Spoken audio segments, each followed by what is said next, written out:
निधि अपनी माँ और अपनी छोटी बहन के साथ रहती थी। घर की बड़ी बेटी होने के नाते सारी जिम्मेदारी उसी के ऊपर थी। ऐसे ही एक रोज वो खाना बना रही थी, तभी उसकी छोटी बहन प्रिया उससे कहती है, क्या दीदी, फिर से वही रोज वाला खाना? अब इन सब से मुझे नहीं खाना ये सब। मेरा तो पिज्जा खाने का मन है, कभी ऐसा कुछ बनाओ ना। पिज्जा का मन तो मेरा भी है, मैंने भी बस फोन में ही देखा है उसके बारे में। अच्छा चल, पहले तू खाना खा ले, फिर दोनों पिज्जा खाने चलेंगे।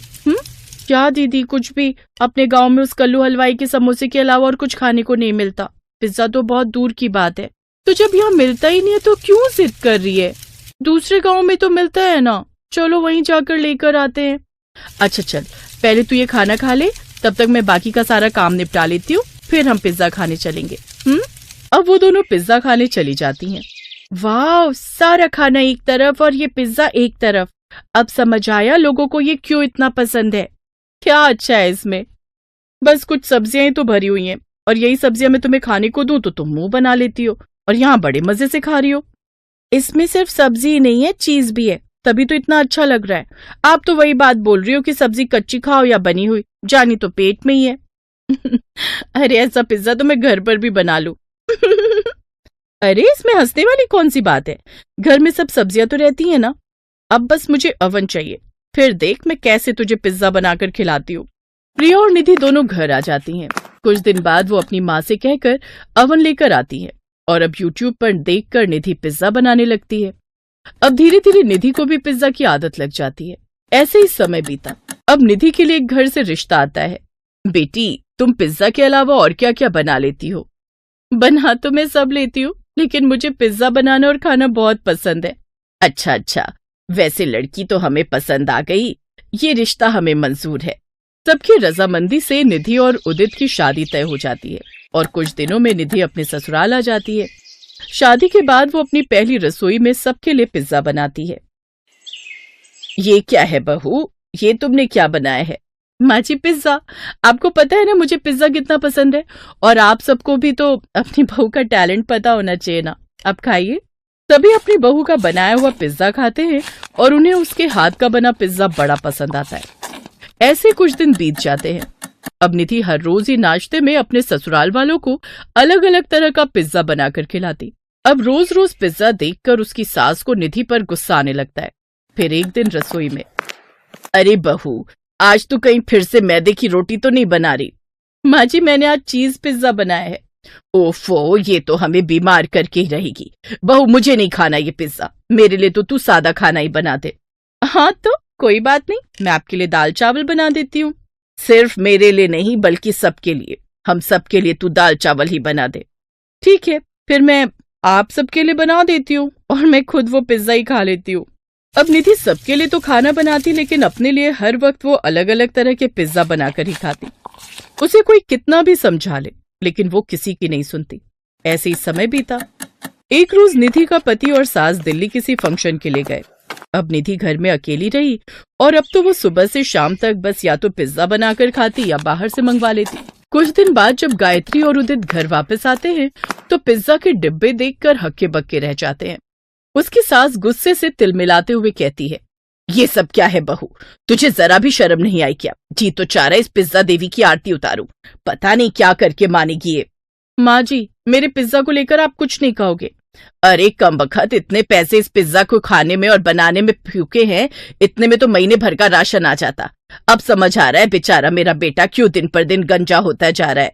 माँ जी, पिज्जा को लेकर मेरी जो दीवानगी है वो मैं आपको पहले ही बता चुकी थी, और अब आप मुझे खाने से नहीं रोक सकती। अच्छा ठीक है, फिर जो तेरे मन में आए तू कर, मैं तुझे नहीं रोकूंगी। यही आपके लिए बेहतर रहेगा, और मेरे खर्चों को गिनाने से पहले अपने खर्चों को देखा कीजिए, जो पूजा पाठ में कितने पैसे खर्च कर देती हैं। अब उदित से सहा नहीं जाता और वो उसे जोरदार थप्पड़ मारता है। माँ तुम्हारी भलाई के लिए ही कह रही है निधि, इतना ज्यादा पिज्जा खाओगे तो हालत खराब हो जाएगी। और तुम्हारी हिम्मत भी कैसे हुई माँ से ऐसे बात करने की? तुम्हें शर्म नहीं आती? माँ से ऐसे बात करती हो। ओफो, तुम दोनों की आखिर प्रॉब्लम क्या है? मैं रोटी खाऊं या पिज्जा, तुम लोगों को क्या फर्क पड़ता है? तुम्हारी हरकतों से लगता है पिज्जा खा खा करना तुम्हारे दिमाग ने काम करना बंद कर दिया है। तुम्हारी मोटी बुद्धि हो गई है। कल को तुम्हें तकलीफ होगी तो परेशान तो हम सभी होंगे ना। तुम्हें मेरी चिंता करने की कोई जरूरत नहीं है, मैं अपना ध्यान खुद रख लूंगी। ऐसे ही कुछ दिन बीत जाते हैं और निधि अभी भी पिज्जा बनाने और खाने की आदत को बरकरार रखती है। फिर एक रोज अचानक से उसकी हालत खराब हो जाती है और वो पेट पकड़कर रोने लगती है। उदित और गायत्री उसे अपने साथ अस्पताल ले जाते हैं, जहां डॉक्टर उसका चेकअप करके कहते हैं, देखिए, जरूरत से ज्यादा मैदा खाने की वजह से इनकी ये हालत हो गई है। वो मैदा इनके पेट में जम गया है और इनकी हालत काफी खराब हो गई है। इनके शरीर में काफी ब्लॉकेज भी हो गई है, इसलिए इनका ऑपरेशन करना पड़ेगा। लेकिन फिर भी हम कह नहीं सकते कि ये बच पाएंगी भी या नहीं। आप लोग चाहो तो ऑपरेशन से पहले उनसे मिल सकते हो। सास और उदित उससे मिलने अंदर जाते हैं, जहां वो दर्द से कराह रही होती है।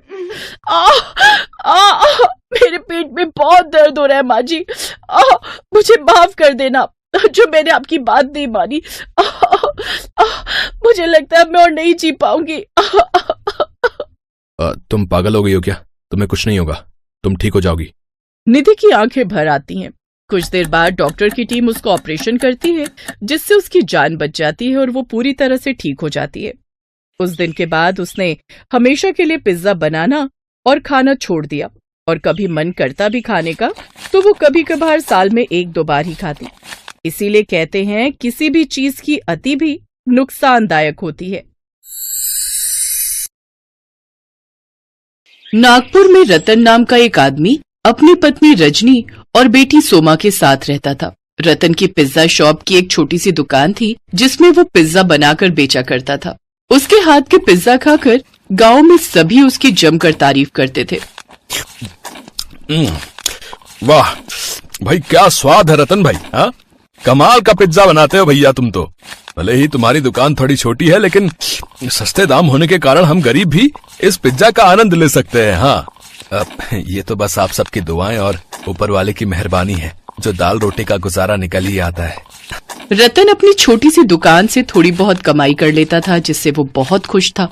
लेकिन एक रोज जब वो दुकान में अवन में पिज्जा बना रहा था, वो अचानक से अवन में ब्लास्ट हो गया और उसकी पूरी दुकान में आग लग गई।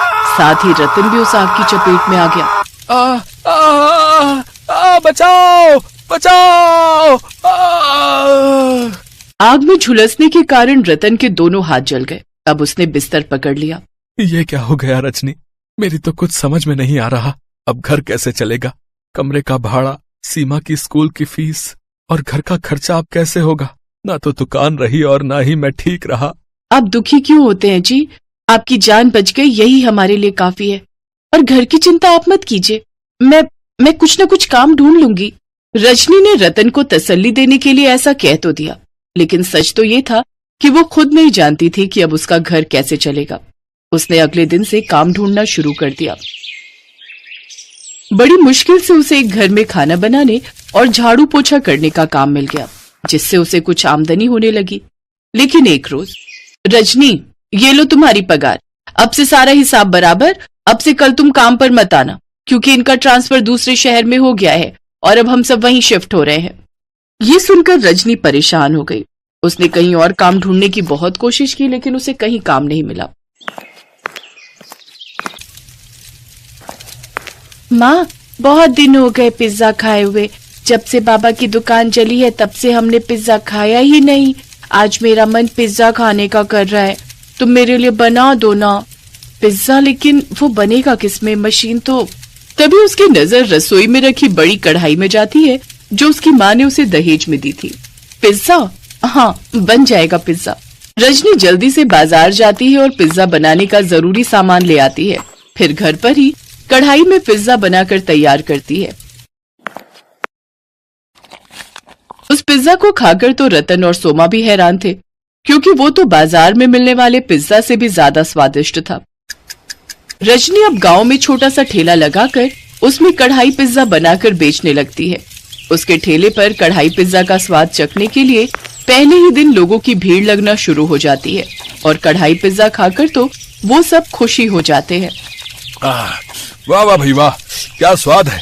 इसका स्वाद तो पहले के पिज्जा से भी ज्यादा स्वादिष्ट है भैया। हाँ, ऐसा लग रहा है जिंदगी का असली मजा तो कढ़ाई पिज्जा खाने में ही है। वाह वाह भाभी, आपने तो कमाल ही कर दिया। जी शुक्रिया। अब रजनी के उस छोटे से ठेले पर दुकान से भी ज्यादा कमाई होने लगती है। लोग उसके कढ़ाई पिज्जा का वीडियो बनाकर सोशल मीडिया पर डाल देते हैं। अब रजनी खूब कमाई करने लगी। रजनी अब रतन का इलाज अच्छे अस्पताल में करवाती है, जहां कुछ ही दिनों में वो भी ठीक हो जाता है। अब वो भी रजनी के साथ उसका हाथ बटाता है और दोनों पति पत्नी मिलकर खूब पैसे कमाते हैं।